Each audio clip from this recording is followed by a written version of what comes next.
All right, we're going to begin a mini unit on public opinion and polls.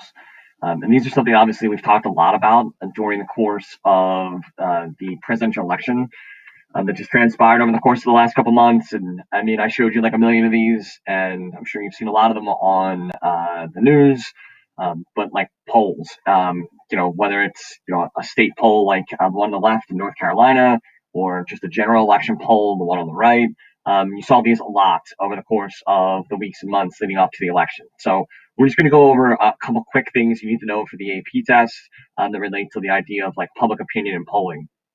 So, like, just a couple quick pieces of background information. It is important that you're able to like distinguish the difference between the various types of polls. There's three that you're responsible to know for the AP test. The first is the one that you're probably most familiar with, which is just a public opinion poll. It's just trying to sample a relatively small number of citizens, and from that, whether it be about a candidate or an issue, trying to determine like what the larger group that those smaller groups of citizens make up, what the larger group sort of thinks about an issue or a candidate, right? A benchmark is oft a poll is often used by candidates at the beginning of like a campaign or a process.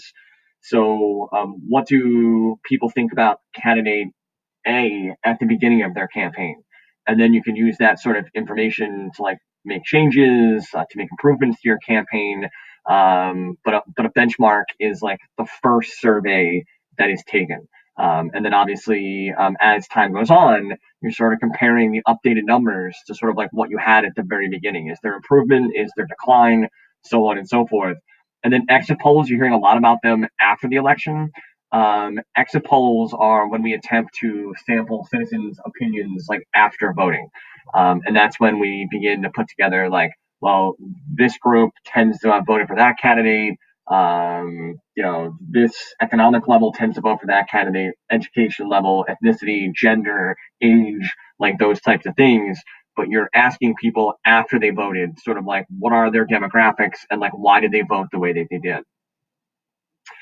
So there's no doubt that polls have become maybe annoyingly so to many people, but have become definitely more of a part of the political process and more of the campaign process. So the question is like, why do politicians now rely so much on polls? And the answer is pretty simple. It's because it's just a quick and easy way to figure out like what the people want. Um, for a candidate, you only have so much time. You only have so many like resources, financial resources, so it's an opportunity for you to figure out where you need improvement and where you can concentrate your resources. If a candidate conducts a poll in a state and it's super close, then maybe you can divert some of your resources to that state that you have a chance to win still.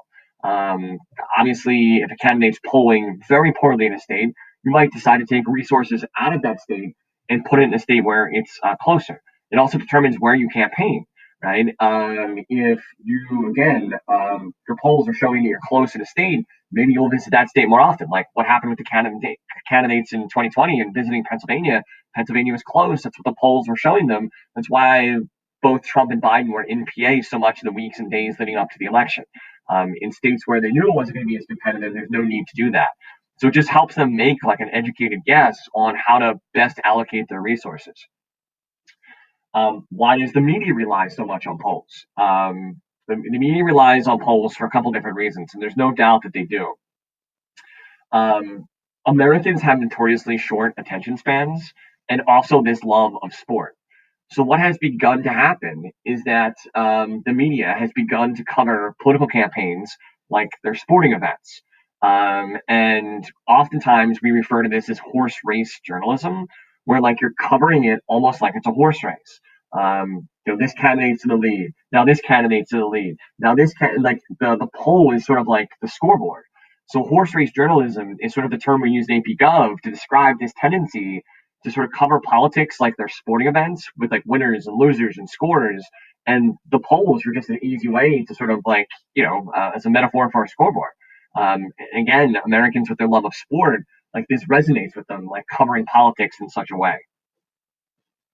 And there are no doubt, definitely some negatives to all of this increased reliance on like the use of polls. Um, Number one, if the media outlets are focusing so much on polls, It often comes at the expense of like focusing on issues. Again, Americans have notoriously short attention spans, and very rarely now are you going to tune into a news program and see like an in-depth discussion of the candidates' beliefs and their issues and their platforms and things like that. It's much more common to see like the sporting event coverage approach, which is who's winning and who's losing, and this person was up by 5 and now they're down by 4, and why is that the case? And it comes at the expense of like focusing on really like the issues that probably are more important. Oftentimes the polls themselves are like misleading. They're just educated mathematical like hunches, like they're guesses. And we've seen from the last couple elections, the polls aren't always right. And it can produce some misleading results too if you're just relying on polling numbers. For example, a lot of polls have like limited response options. You're asked, a question, and the only options you're given are like yes and no, or agree or disagree, and it really doesn't capture the gray area that exists within many issues. For example, like a really sort of important issue like abortion, and one that definitely divides the parties, and one that candidates definitely are interested in citizens' opinions on. If you're asked a question about do you support abortion, like yes or no, right? Or people should be able to have abortions, agree or disagree. It's not always like a black or white kind of issue. For a question like that, you could say, no, I don't support abortion, but in the case of like rape or incest, I would.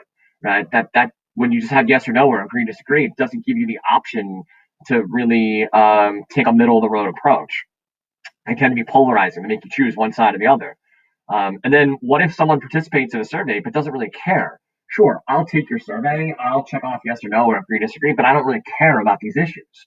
If you're not really measuring intensity of the participant, then does it really matter like what their opinion is, right? Also, sort of the argument in some degree is that polls oftentimes, it's argued, have the ability to influence election results too. So like two things that kind of go along with that. The idea of what we call like the bandwagon effect. There's this belief that oftentimes people don't want to support a loser. Like you usually hear about that in sports. Like, oh, you're jumping on the bandwagon. Like you're a Lakers fan now that like LeBron's there and the Lakers are good again, right? Or pick whatever other team is good and people want to support that team. And there's an argument the same thing happens with polls. That if you begin to hear that like one candidate is winning in polls, and you're not really sure who you're going to vote for, like you might begin to think like, hey, those people really must know what they're talking about if like 60% of the people support this candidate. So you know what? I'm going to support that candidate too. And you don't really know why you're doing it. You just feel like those people must be more informed than you. So you're going to jump on the bandwagon. Or like the idea of like the West Coast effect on election day. As you begin to have polls and numbers released on the East Coast, right, where the polling places closed 3 hours earlier, and you start hearing that like one candidate is doing better than another, it might influence people that still have another 3 hours to vote on the West Coast, maybe not to want to actually go and vote because they feel like the election's already over. So there are some large negatives to this increased reliance on polls, but there's no doubt the media does rely on polls more than they ever have, and the candidates do as well.